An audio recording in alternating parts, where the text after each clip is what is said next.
The sound of rain against the windows should have been soothing, but instead it amplified the tension crackling between us in the dimly lit hallway. Marcus's breathing was uneven as we stood there, frozen in a moment that felt both inevitable and completely wrong. "We can't," I whispered, but even as the words left my lips, I knew they carried no conviction. The protest dissolved the instant his fingers traced the outline of my jaw, sending electricity through every nerve ending. His voice was barely audible when he responded, "You say that, but we both know this has been building for months, Arya." He was right. The truth hung between us like a sword, sharp and undeniable. We had crossed into dangerous territory, and there was no pretending otherwise. Just 4 hours earlier, the house party at Marcus's roommate's place had seemed like any other college gathering. The music was too loud, the drinks too strong, and the laughter too forced. But something had shifted when I caught him watching me from across the crowded living room, his dark eyes holding mine with an intensity that made my pulse quicken. We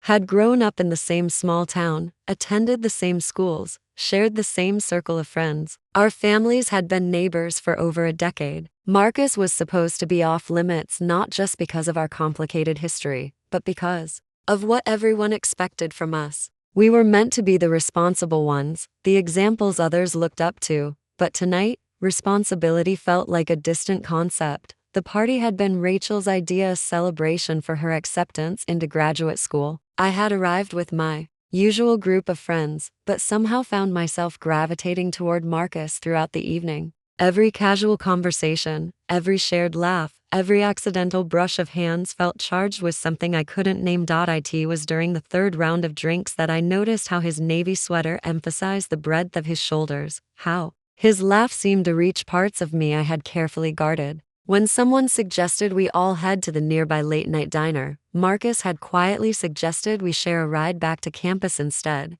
The Uber ride was torture. The space between us on the back seat felt both too much and not enough. Every bump in the road seemed to push us closer together, and I found myself hyper-aware of everything: the warmth radiating from his body, the subtle cologne he wore, the way his fingers drummed nervously against his knee when his phone rang, breaking the tense silence. I almost felt grateful for the interruption. But as he answered, his hand accidentally brushed against mine as he reached for the device. The contact was brief, innocent, but it sent a jolt through me that I couldn't ignore. "Sorry," he murmured after ending the call, but his eyes said something entirely different. By the time we reached his apartment building, the rain had started. We stood under the awning, both of us knowing we should say goodnight, both of us unable to move. The air between us was thick with unspoken words and possibilities that scared us both. "Maybe we should talk," he said finally, his voice carefully measured. "About what's happening here."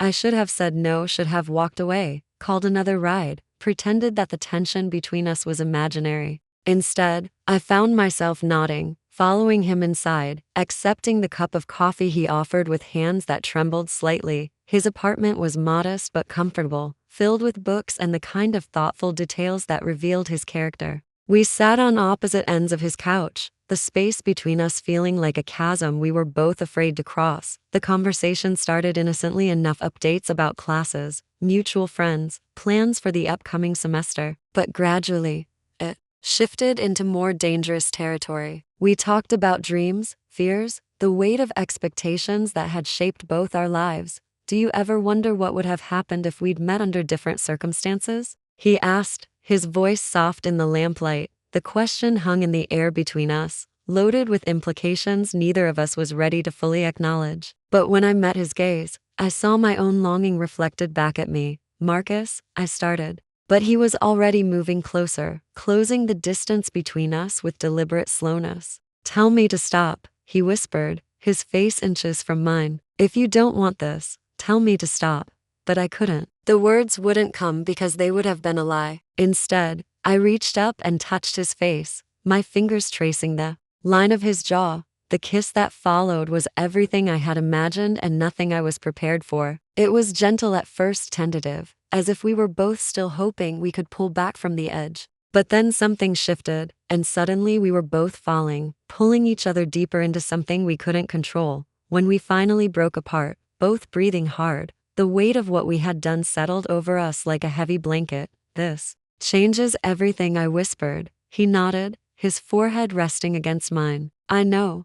The next morning brought clarity along with regret. We sat at his small kitchen table, nursing cups of coffee that had long since grown cold, trying to figure out how to navigate the new reality we had created. We need rules, I said finally. If we're going to do this, we need boundaries, he agreed, and we spent the next hour establishing what we thought were reasonable limits. No one could know, no emotional complications, no expectations beyond what we were sharing in private moments. We lasted exactly 5 days before breaking every single rule we had set. It started small, a lingering touch when we thought no one was looking, a text message that went beyond friendly. But soon we were stealing moments wherever we could find them. The thrill of secrecy adding fuel to the fire we had started. The first game we played was simple enough. Truth or dare. Like we were teenagers again instead of college seniors who should have known better. Truth, I said, pulling my legs up onto the couch in his living room. His eyes darkened slightly. Have you thought about this about us before that night? Heat flooded my cheeks. Every day for months, I admitted. His smile was slow and dangerous.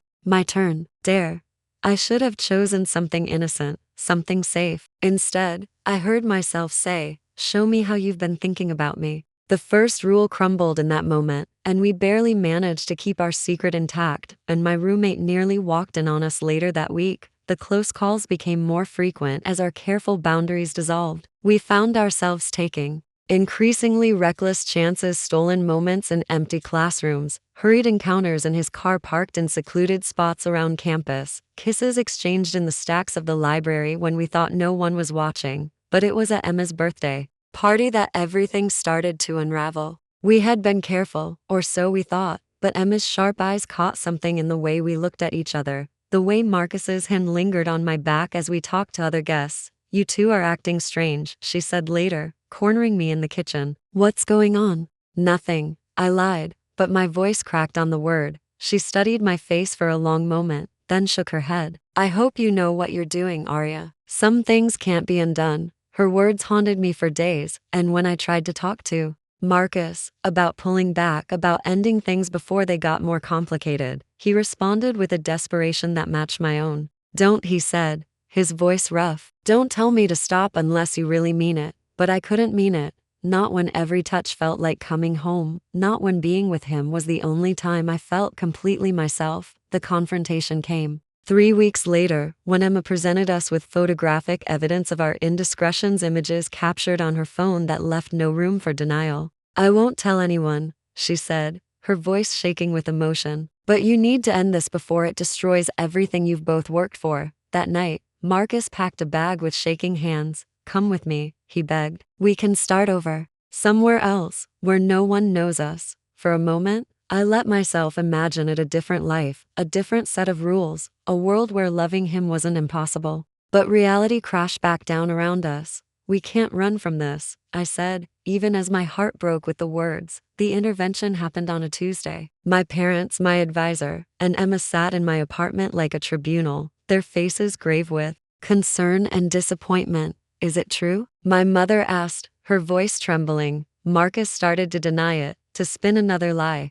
but I was tired of pretending. Yes, I said simply. The arrangements were made quickly. Marcus was offered a transfer to a program across the country, a prestigious opportunity that would have been impossible to turn down under normal circumstances. He left within the week, and I threw myself into my final semester with a determination that bordered on obsession. For months, there was nothing. No calls, no letters, no digital breadcrumbs to follow. My family monitored my communications, concerned about my emotional state, but there was nothing to find. Marcus had vanished as completely as if he had never existed. The single letter that reached me came through an intermediary, a mutual friend, who had no idea of its true significance. I dream of you every night, it read. Not as we were, but as we could have been. I burned it that same evening, watching our words turn to ash and smoke. 2 years later, at Emma's wedding, Marcus reappeared. He was different, more confident, more polished, speaking with an accent that hinted at his time abroad. We danced once, carefully, properly, both of us pretending that the electricity between us had faded. You look happy, he said, his voice carefully neutral. I am, I lied. He smiled sadly. Good, that's what I wanted to hear. I told him about my engagement to David, a kind man I had met through work. He told me about his life in London, the opportunities that had opened up for him, the woman he had been seeing. At midnight, we found ourselves alone on the garden terrace, drawn together by invisible threads that time and distance hadn't managed to sever. One last dance? He asked. We moved together in the moonlight, and for a moment, it was as if nothing had changed. But when the music ended, we stepped apart and walked in opposite directions, both of us understanding that some chapters have to end for new ones to begin. 5 years have passed since that night. I'm married now, living in Chicago, building a life that looks exactly like what everyone always expected from me. But sometimes, late at night, my phone rings and an unknown number appears on the screen. I know better than to answer. Some flames burn too bright to ever be completely extinguished, but wisdom lies in knowing when to let them burn out on their own. The phone stops ringing, and I turn back to the life I've chosen, carrying the memory of what we were like a secret flame that warms me even as it reminds me of what we can never be again.